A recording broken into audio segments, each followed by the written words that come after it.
കേരള ചരിത്രത്തിൽ ഏറ്റവും അധികകാലം മന്ത്രിയായ വ്യക്തിയാണ് കെ.എം. മാണി. പാലക്കാരുടെ സ്വന്തം മാണി സാറ്. കേരള കോൺഗ്രസ് എന്ന പാർട്ടിക്ക് ജീവനും ഊർജവും നൽകിയാണ് കെ.എം. മാണി വളർത്തിയെടുത്തത്.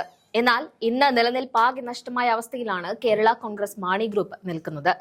ഇടതുമുന്നണിക്കൊപ്പം ഭരണസാരഥ്യത്തിൽ നിലനിൽക്കുന്നുണ്ട് എന്നത് മാത്രമാണ് കേരള കോൺഗ്രസിന് ആശ്വാസം. നിലവിൽ കോട്ടയം ലോക്സഭാ സീറ്റിൽ ജോസഫ് ഗ്രൂപ്പാണ് ഇരിക്കുന്നത്. തദ്ദേശ തെരഞ്ഞെടുപ്പിൽ കോട്ടയം ജില്ലാ പഞ്ചായത്തിൽ UDF വിജയിച്ചു. പാലാ നഗരസഭയും UDF ആണ് ഭരിക്കുന്നത്. സ്വന്തം പേരിൽ കൊട്ടിഘോഷിച്ചുകൊണ്ട് നടന്ന പാലാ നിയമസഭാ മണ്ഡലവും UDF-നൊപ്പമാണ് നിൽക്കുന്നത്. മാണി ഗ്രൂപ്പ് UDF-ൽ ഉണ്ടായിരുന്നപ്പോൾ കയ്യിൽ വെച്ച് അനുഭവിച്ച ഒരു സ്ഥാനമാനങ്ങളും നിലവിൽ അവർക്കൊപ്പം ഇല്ല എന്ന് തെളിയിക്കാനാണ് ഇക്കാര്യങ്ങൾ ചൂണ്ടിക്കാട്ടിയത്. കെ.എം. മാണി മരിച്ചിട്ട് 7 വർഷം പിന്നിട്ടിരിക്കുകയാണ്. മാണിക്ക് പാലായിൽ സ്മാരകമൊരുക്കുമെന്ന് അന്ന് ഇടതുപക്ഷ സർക്കാർ പ്രഖ്യാപിച്ചിരുന്നു. എന്നാൽ വർഷം ഇത്ര കഴിഞ്ഞിട്ടും സ്മാരകത്തിന് തറക്കല്ലിടാൻ പോലും ജോസിനും കൂട്ടർക്കും സാധിച്ചിട്ടില്ല.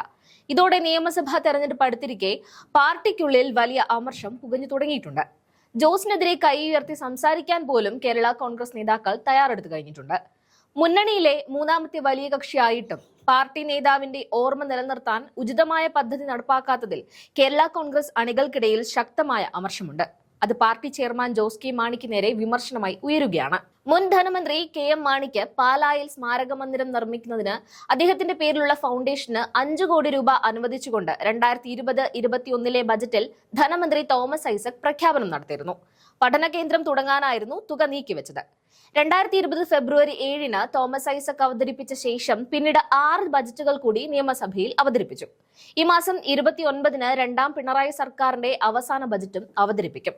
എന്നാൽ മാണി സ്മാരകം മാത്രം കടലാസിലിരുന്ന് പൊടിപിടിക്കുകയാണ്. കെ.എം. മാണിയെ ബഹുമാനിക്കുന്ന വലിയൊരു വിഭാഗം കേരളത്തിലുണ്ടെന്നും അദ്ദേഹത്തിന് സ്മാരകം നിർമ്മിക്കാനായി പണം അനുവദിച്ചത് രാഷ്ട്രീയ മാന്യതയാണെന്നുമായിരുന്നു ധനമന്ത്രി തോമസ് ഐസക് അക്കാലത്ത് നൽകിയ വിശദീകരണം. പഠന ഗവേഷണ കേന്ദ്രത്തിന് 5 കോടി രൂപ നൽകണമെന്ന് താൻ മുഖ്യമന്ത്രിയെ നേരിട്ട് കണ്ട് ആവശ്യപ്പെട്ടിരുന്നു എന്ന് ജോസ് കെ മാണി 2020 ഫെബ്രുവരിയിൽ പറഞ്ഞിരുന്നു. എന്നിട്ടും സ്മാരക നിർമ്മാണത്തിനായി തുകയോ സ്ഥലമോ ഇതുവരെയും അനുവദിച്ചില്ല. എന്തുകൊണ്ടാണ് സ്മാരക നിർമ്മാണം വൈകുന്നതെന്ന് സർക്കാരോ കേരള കോൺഗ്രസ് മാണി ഗ്രൂപ്പോ വ്യക്തത വരുത്തുന്നുമില്ല. ഉടൻ നടക്കാനിരിക്കുന്ന നിയമസഭാ തെരഞ്ഞെടുപ്പിന് മുന്നോടിയായി LDF നടത്തുന്ന 3 മേഖലാ ജാഥകളിൽ മധ്യമേഖലാ ജാഥ നയിക്കുന്നത് ജോസ് കെ മാണിയാണ്.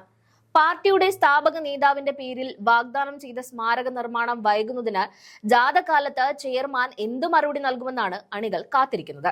കെ.എം. മാണിയുടെ നിര്യാണത്തിന് ശേഷം മാണി ഗ്രൂപ്പ് UDF വിടുമെന്ന അഭ്യൂഹങ്ങൾക്കിടയിലായിരുന്നു 2020 മെയ് മാസത്തിലാണ് ജോസ് കെ മാണിയും കൂട്ടരും LDF-ൽ ചേർന്നത്. ഇതിന് പിന്നാലെ സ്മാരകം നിർമ്മിച്ച് ഞെട്ടിക്കുവാൻ ജോസ് കെ മാണി ഇറങ്ങിയെങ്കിലും സർക്കാരിൽ നിന്ന് കാര്യമായ പിന്തുണ ലഭിച്ചിരുന്നില്ല എന്നതാണ് വാസ്തവം.